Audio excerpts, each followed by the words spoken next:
Hello guys, இந்த வீடியோவில் நம்ம என்ன பார்க்க போகிறோம்னா ஃபைட்டர் ஃபிஷ் அன்பாக்சிங் தான் பார்க்க போகிறோம்.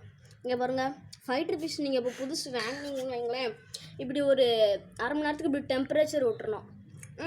அதுக்கடுத்து தான் எடுக்கணும். நான் வந்து அரை மணி நேரத்துக்கு டெம்பரேச்சர் விட்டுட்டேன். பார்த்தீங்களா, நான் வாங்கினா ஃபைட்டர் ஃபிஷ் இது தான். வாங்க அதை இப்போ ரிலீஸ் பண்ணலாம். ரிலீஸ் பண்ணாச்சு. நான் வாங்கினா வந்து க்ரௌன் டெயிலு. நீங்கள் என்ன ஃபிஷ் வளர்க்குறீங்கன்னு கமெண்ட்டில் சொல்லிடுங்க.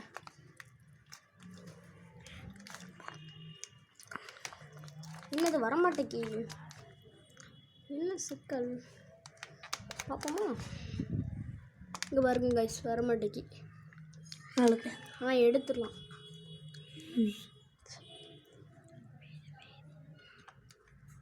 எடுத்துடலாம். ஆமாம், நல்லா இருக்கா? ஃபைட்டர் ஃபிஷ் இதாங்க, ஃபைட்டர் ஃபிஷ்.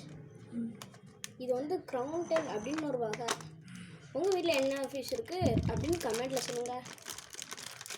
பாருங்கள், தரமாக இருக்கா? Blue colour, blue and black. நாங்கள் ரிலீஸ் பண்ணலாம். இப்போ நீங்கள் ஒரு ஃபைட்டர் ஃபிஷ் வாங்கினீங்கன்னா அந்த நாளுக்கு மட்டும் நீங்கள் ஃபுட்டு போடக்கூடாது. அடுத்த நாள் சண்டே விடக்கூட ஒரு 5 நாள் அல்ட்டி ஒரு வாரம் இப்படி நீங்கள் சண்டை விடக்கூடாது. அல்ட்டி இப்போ எதுக்கு?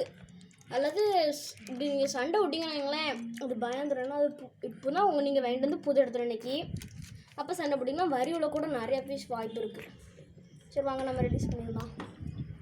இப்படி பொறுமையாக ரிலீஸ் பண்ணணும். ஆமாம், கீழே வந்துட்டு